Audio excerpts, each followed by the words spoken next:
शादीशुदा डॉक्टर राजेश अब honey trap के जाल में बुरी तरह फंस चुके थे। यहाँ तक कि सना और उसके गैंग के लोग डॉक्टर राजेश को 30 लाख रुपए न देने पर उनके बच्चों की हत्या कर देने तक की धमकी देने लगे। हालत ये हुई कि डॉक्टर राजेश ने जैसे तैसे रुपयों का इंतजाम करना शुरू कर दिया और एक एक कर कई किश्तों में करीब 7 लाख रुपए इस गैंग को चुका भी दिए। लेकिन जब इतने रुपए देने के बावजूद गैंग का मुंह बंद होने के बजाय और खुलता जा रहा था, डॉक्टर राजेश ने पुलिस के पास जाने का फैसला किया। उन्होंने लखनऊ के ही गोमती नगर थाने में रिपोर्ट लिखवाई और बताया कि पिछले दिनों उन्हें कुछ लोगों ने अगवा कर उनसे लाखों रुपए वसूले। चूंकि इल्जाम संगीन था, पुलिस ने फौरन अलग अलग टीमें बनाकर मामले की जांच शुरू कर दी। डॉक्टर राजेश से सिलसिलेवार तरीके से पूरे वाकये की जानकारी ली और अपने मुखबिरों का जाल बिछा दिया। छानबीन में पुलिस को पता चला कि सना और कहकशां नाम की 2 बहनें अपने साथियों के साथ मिलकर हनी ट्रैप का एक ऐसा ही गैंग चलाती हैं, जो लोगों को दोस्ती और फिर प्यार मोहब्बत के जाल में फांसकर पहले तो उनकी अश्लील तस्वीरें उतार लेते हैं और फिर इन्हीं तस्वीरों के बल पर उनकी ब्लैकमेलिंग करते हैं। फाइनली पुलिस की कोशिश रंग लाई और पुलिस ने इस गैंग के एक ठिकाने पर दबिश डालकर सबसे पहले कहकशां और उसके एक साथी सचिन रावत को धर दबोचा। लेकिन पहली कार्रवाई में सना और गैंग के बाकी बदमाश फरार होने में कामयाब रहे। बाद में पुलिस ने इस गैंग के 4 और लोगों को भी पकड़ा, लेकिन डॉक्टर राजेश को अपने प्रेम जाल में फांसने वाली सना अब भी फरार है। लखनऊ पुलिस की माने तो इस गैंग ने हनी ट्रैप के इसी जाल में फंसाकर कई और लोगों को भी लूटा है। लोग सारे सबूतों को खंगाल रहे हैं। इन सभी अभियुक्तों के सोशल अकाउंट्स हम लोग परख रहे हैं। कई अकाउंट्स इनएक्टिव कर दिए गए हैं, लेकिन साइबर सेल की भी इसमें मदद ली जाएगी। और जैसे मैंने कहा कि अभी बहुत सारी चीज परत खुलना बचा हुआ है और आगे हम लोग को और कोई जानकारी मिलेगी तो निश्चित रूप से आगे हम लोग उस अनुसार कर। इस गैंग की मोडस ऑपरेंडी इतनी फुल प्रूफ होती है कि एक बार इनके जाल में फंसने वाला शख्स फिर लुट कर ही निकलता है और लुटने के बावजूद लोग अक्सर इसकी शिकायत किसी से नहीं कर पाते।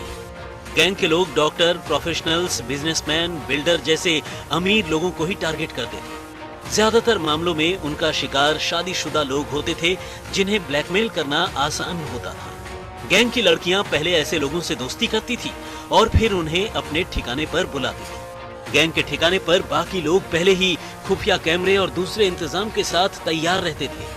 पहले शिकार को कोई नशीली कॉफी या कोल्ड ड्रिंक पीने को दी जाती थी और फिर जैसे ही शिकार नशे में होता, उसकी अश्लील तस्वीरें और वीडियोस बना लेते थे। इसके बाद शुरू होता था ब्लैकमेलिंग का खेल। ये गैंग ब्लैकमेल कर लोगों से लाखों रुपए वसूलता था।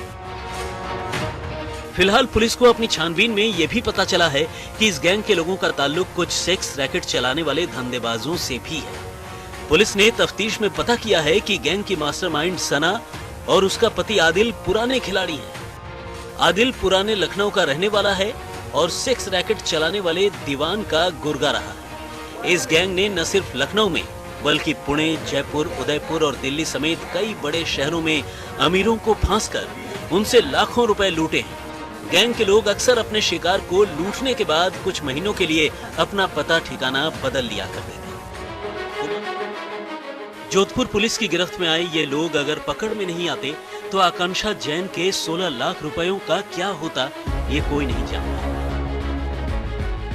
जोधपुर की रहने वाली एक महिला को फेसबुक पर एक अजनबी विदेशी से दोस्ती करनी इतनी भारी पड़ी जिसे वो ताउम्र याद रखेगी। उसे एक रोज मार्को नाम के एक शख्स ने फ्रेंड रिक्वेस्ट भेजी।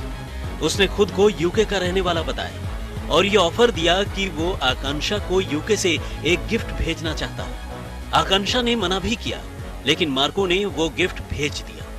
इसके बाद 31 जुलाई को एक महिला ने उसके नंबर पर कॉल किया और कहा कि उसके गिफ्ट के कस्टम क्लियरेंस के लिए 55,000 रुपए की जरूरत है। आकांक्षा को पता नहीं था कि वो दरअसल धंधेबाजों के जाल में फंस चुकी है।